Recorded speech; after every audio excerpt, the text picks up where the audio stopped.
আজকে আমাদের topic data entry chapter 3 basic of word processing. Basic of word processing যখন আমরা পড়ব, একদম প্রথমে আমরা জানব features of MS word. Features of MS word বলতে আমরা যখন এমএস ওয়ার্ডের কাজ করছি তখন সেক্ষেত্রে মিনিমাম কিছু বিষয় আমাদেরকে মাথায় রাখা উচিত। তো সেইটার কারণেই আমরা এমএস ওয়ার্ডটাকে ব্যবহার করে থাকি। ফার্স্ট পয়েন্ট হচ্ছে we can create professional document fast using built-in and custom templates। সবার প্রথমে আমরা যখন মাইক্রোসফট ওয়ার্ডের কাজ করছি, আমরা এখানে প্রফেশনাল ডকুমেন্ট ক্রিয়েট করার জন্য আমরা কিন্তু কাজটি করছি। নেক্সট ওয়ান হচ্ছে আমরা এখানে একই সাথে সাইমেলটেনিয়াসলি একটা ডকুমেন্ট যখন আমরা কাজ করছি সেটার পাশাপাশি আমরা অন্যান্য ডকুমেন্টেরও কিন্তু কাজ করতে পারছি, সেটাকে মিনিমাইজ করে। থার্ড ওয়ান হচ্ছে আমরা এখানে মেল মার্জের কাজ করতে পারি। ফোর্থ ওয়ান আমরা এখানে অটো কারেক্ট এবং অটো ফরম্যাটের কাজ করতে পারি। অ্যান্ড এখানে তার পাশাপাশি আমরা এখানে কিন্তু টেবিল ক্রিয়েটও করতে পারি। মাইক্রোসফট ওয়ার্ডে আমরা কাজ করছি, অথচ আমার এক্সেলে যেরকম আমার টেবিল বাই ডিফল্ট থাকছে, আমি কিন্তু মাইক্রোসফট ওয়ার্ডেও কিছু রো এবং কলামের সংখ্যা নিয়ে সেখানে আমি টেবিল ক্রিয়েশনও কিন্তু করতে পারছি।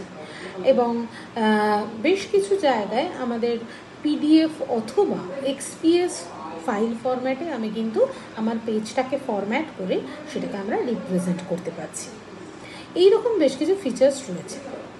নেক্সট আমরা জানবো কিভাবে আমরা মাইক্রোসফট ওয়ার্ড ওপেন করব। মাইক্রোসফট ওয়ার্ড ওপেন করতে গেলে at first start, then all programs, then Microsoft office, then go to Microsoft word. Microsoft word open করার পরে যে উইন্ডোটা চলে আসে, সেই উইন্ডোর একদম সবার প্রথমে যেটা থাকে সেটা হচ্ছে টাইটেল বার। টাইটেল বারের রাইট সাইডে তিনটে ছোট ছোট বাটন থাকে, একটা মিনিমাইজ, ম্যাক্সিমাইজ অ্যান্ড ক্লোজ। মিনিমাইজের কাজ হচ্ছে যে কাজটি আমরা করছি, কিছুটা কাজ করে আমি যদি অন্য কোনো প্রোগ্রাম ওপেন করতে চাই তাহলে সেক্ষেত্রে আমি সেটাকে মিনিমাইজ করে টাস্ক বারে সেই টোটাল প্রোগ্রামটাকে আমরা রাখতে পারি। আবার যখন আমার নেক্সট অন্য কোনো কাজ কমপ্লিট হয়ে যাচ্ছে, আমি সেই টাস্ক বারের সেম পজিশন থেকে আমি সেটাকে মিনিমাইজে যেখানে আমি রেখেছিলাম সেখান থেকে আমরা জাস্ট ক্লিক করে আমরা সেই কাজটাকে আবার রিওপেন করে কাজ করতে পারি। নেক্সট হচ্ছে ম্যাক্সিমাইজ। যখন কোনো স্ক্রিন পুরোটা আসবে না, কিছুটা পরিমাণে আসবে, তখন সেই হাফ স্ক্রিনটাকে ফুল স্ক্রিন করার জন্য আমরা ম্যাক্সিমাইজে গিয়ে ক্লিক করি। অ্যান্ড লাস্ট ওয়ান হচ্ছে ক্লোজ। ক্লোজ আমরা যখন টোটাল প্রোগ্রামটাকে অফ করতে চাইবো বা ক্লোজ করতে চাইবো, তখন সেখানে আমরা ক্লোজ অপশানে আমরা ক্লিক করব। নেক্সট আমরা চলে যাব এই টাইটেল বারের পরে মেনু বার অপশন। মেনু বারের ক্ষেত্রে হোম, ইনসার্ট, ফরম্যাট, এই প্রত্যেকটা যে মেনুগুলো রয়েছে সেই অনুযায়ী এই বারটির নাম হচ্ছে মেনু বার। মেনু বারের পরে আসে টুলবার। টুলবারের দুটো অংশ, একটা হচ্ছে আমাদের ফরম্যাটিং টুলবার আর একটা হচ্ছে স্ট্যান্ডার্ড টুলবার।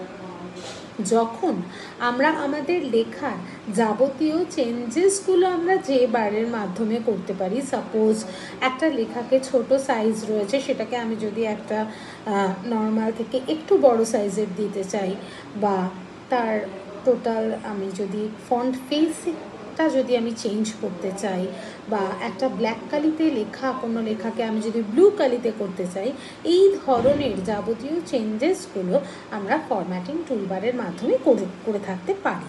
আর স্ট্যান্ডার্ড টুলবারটা কি, যখন আমি চাইছি যে একটা লেখাকে সেভ করব, বা আমি দুদিন আগে একটা লেখা করেছি সেই লেখাটাকে আমি পুনরায় রিওপেন করব, সেক্ষেত্রেও কিন্তু বেশ কিছু টুলস থাকে। সেই টুলসের মধ্য দিয়ে আমরা সেই জায়গা থেকে আমরা সেটাকে রিওপেন করতে পারি। তো এইগুলো হচ্ছে আমাদের টুলবারের দুটো অপশানস। নেক্সট হচ্ছে আমাদের রুলার রয়েছে। রুলার দু প্রকার, একটা হরাইজন্টাল রুলার আর একটা ভার্টিক্যাল রুলার। এই হরাইজন্টাল রুলার এবং ভার্টিক্যাল রুলারের পাশাপাশি আমরা স্ক্রল বার নিয়েও কথা বলবো। স্ক্রল বারও ওই সেম প্রসিডিওর, একটা ভার্টিক্যাল স্ক্রল বার আর একটা হরাইজন্টাল স্ক্রল বার। আমার লেখা যতটুকু আমি যদি ওপর নিচে দেখতে চাই সেক্ষেত্রে আমি ভার্টিক্যাল স্ক্রল বারকে ব্যবহার করব। আমি যদি লেখা পাশাপাশি দেখতে চাই তখন সেখানে আমি হরাইজন্টাল স্ক্রল বারটাকে ইউজ করতে পারি।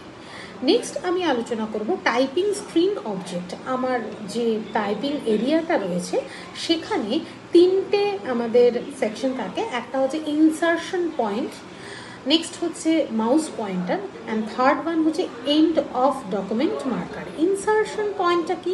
ইনসারশন পয়েন্ট হচ্ছে যেখান থেকে আমাদের লেখা শুরু হচ্ছে সেখানে একটা black vertical blinking line just blink করতে থাকে, সেই ব্লিঙ্কিং লাইনটাকে বলা হচ্ছে ইনসারশন পয়েন্ট।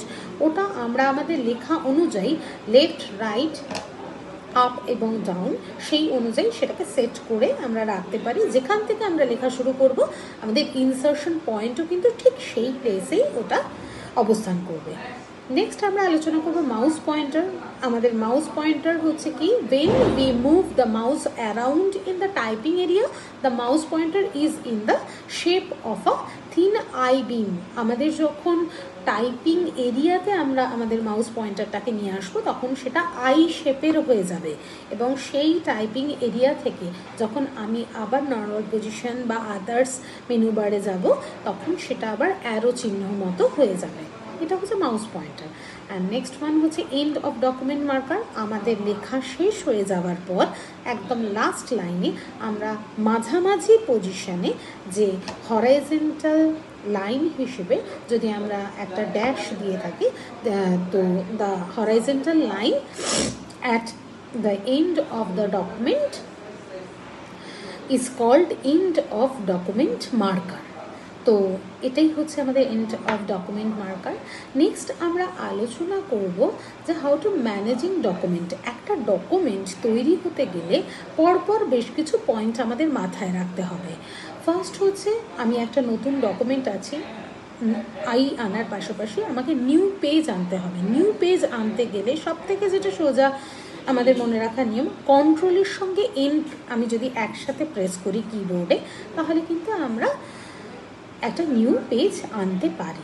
নেক্সট হচ্ছে এক্সিস্টিং ডকুমেন্ট। আমার দুদিন আগে আমি একটা জিনিস সেভ করে রেখেছি, সেই সেভ করা সেই পেজটাকে আমি যদি পুনরায় যদি আমি ওপেন করতে চাই তাহলে সেটাকে বলছে এক্সিস্টিং ডকুমেন্টকে রিওপেন করা। সেটা করতে গেলে CTRL এর সঙ্গে অর্থাৎ কন্ট্রোলের সঙ্গে আমি যদি ও একসাথে প্রেস করি তাহলে সেটা আমাদের কিন্তু পুনরায় আমরা পুরনো যে আমরা ফাইলটাকে ক্রিয়েট করেছিলাম সেটাকে আমরা ওপেন করতে পারবো।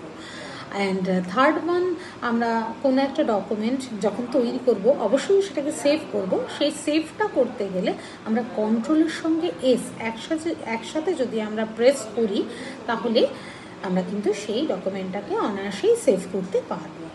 নেক্সট ওয়ান হচ্ছে আমরা কোনো ডকুমেন্টকে প্রিন্ট করার আগে কিছু কিছু ডকুমেন্ট আমাদের ভীষণভাবে প্রয়োজনীয় যেগুলো প্রোটেক্ট হিসেবে রাখতে হয়।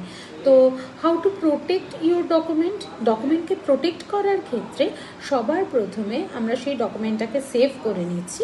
যে ডকুমেন্ট আমরা মনে করছি যে সেটাকে আমরা প্রোটেক্ট করব উইথ পাসওয়ার্ড, তো সেক্ষেত্রে একদম সবার প্রথমে আমরা সেই ডকুমেন্টটা ওপেন করে নেব, দেন গো টু, অবশ্যই সেটাকে সেভ করব। সেই সেভটা করতে গেলে আমরা কন্ট্রোলের সঙ্গে এস একসাথে যদি আমরা প্রেস করি তাহলে আমরা কিন্তু সেই ডকুমেন্টটাকে অনায়াসেই সেভ করতে পারব। নেক্সট ওয়ান হচ্ছে আমরা কোনো ডকুমেন্টকে প্রিন্ট করার আগে কিছু কিছু ডকুমেন্ট আমাদের ভীষণভাবে প্রয়োজনীয় যেগুলো প্রোটেক্ট হিসেবে রাখতে হয়। তো হাউ টু প্রোটেক্ট ইউর ডকুমেন্টকে প্রোটেক্ট করার ক্ষেত্রে সবার প্রথমে আমরা সেই ডকুমেন্টটাকে সেভ করে নিচ্ছি। যে ডকুমেন্ট আমরা মনে করছি যে সেটাকে আমরা প্রোটেক্ট করব উইথ পাসওয়ার্ড, তো সেক্ষেত্রে একদম সবার প্রথমে আমরা সেই ডকুমেন্টটা ওপেন করে নেব, দেন গো টু অফিস বাটন থেকে আমরা সেভ অ্যাজ অপশানে যাব। নেক্সট যে ডায়লগ বক্সটা ওপেন হবে সেখানে সেভের পাশে একটা টুলস বলে অপশান থাকবে, সেই টুলস অপশানে গিয়ে জাস্ট ক্লিক অ্যান্ড অনেকগুলো অপশানস আসবে, তার মধ্যে জেনারেল অপশানে যেই মুহূর্তে ক্লিক করব দুটো অপশান ভিজুয়ালাইজ হবে, একটা password to open, next password to modify. আমি যদি নতুন পাসওয়ার্ড দিয়ে ওটাকে আমি সেভ করতে চাই তাহলে সেখানে পাসওয়ার্ড টু ওপেন ওই অপশানটাই আমাকে প্রেস করতে হবে, অ্যান্ড নেক্সট সেখানে একটা নির্দিষ্ট পাসওয়ার্ড দিয়ে সেটাকে আর একবার রিটাইপ করে দেন প্রেস ওকে। তো এইভাবে একটা পাসওয়ার্ড দিয়ে একটা ডকুমেন্ট আমরা সেভ করতে পারি, যেটা আমি ছাড়া বা আমি কাউকে যদি আমি পাসওয়ার্ডটা শেয়ার করি শুধুমাত্র সেই ডকুমেন্টটাকে আমাদের ওপেন করতে পারবে, আদারওয়াইজ আর কেউ ওপেন করতে পারবে না। এটা একটা খুব ভালো একটা দিক। নেক্সট হচ্ছে আমরা কিভাবে ডকুমেন্টকে প্রিন্ট করব। ডকুমেন্টকে প্রিন্ট করতে গেলে অবশ্যই প্রিন্ট প্রিভিউ করে দেখে নেওয়া উচিত যে সেই ডকুমেন্টের কোনো লেখা বাইরে বেরিয়ে যাচ্ছে কিনা বা কেটে যাচ্ছে কিনা। তো সেটা হয়ে যাওয়ার পর প্রিন্ট প্রিভিউ করে দেখে নেওয়ার পর নেক্সট সেটিকে আমরা ওরিয়েন্টেশনটা ভালোভাবে সেট করে নেব, সেটা ল্যান্ডস্কেপ করতে চাই নাকি পোর্ট্রেট করতে চাই, সেটা হয়ে যাওয়ার পর নেক্সট তারপরে আমরা সেটাকে প্রিন্ট আউটের জন্য দেব। প্রিন্টার প্রথমে চুজ করব, হাউ মেনি কপিজ, কতগুলো কপি আমরা প্রিন্ট করতে চাই, and go to print option and press ওকে। তো এইভাবে আমরা প্রত্যেকটা ডকুমেন্টকে প্রিন্টের জন্য এইভাবে রাখতে পারি। এবং সবার শেষে আমরা পেজ নাম্বার 55 এবং 56 পেজে যে সমস্ত শর্টকাট কিজগুলো রয়েছে সেগুলোকে খুব ভালো করে পড়তে হবে, তার কারণ সেখান থেকে ফিল ইন দ্য ব্ল্যাঙ্কস এবং শর্ট কোয়েশ্চেন আসতে পারে, তার জন্য এই দুটো পেজ খুব ভালো করে পড়তে হবে।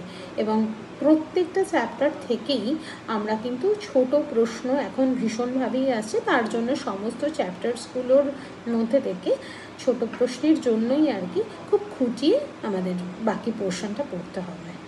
আজকে চ্যাপ্টার 3 এর বিষয়ে আমি আলোচনা করলাম। Thank you.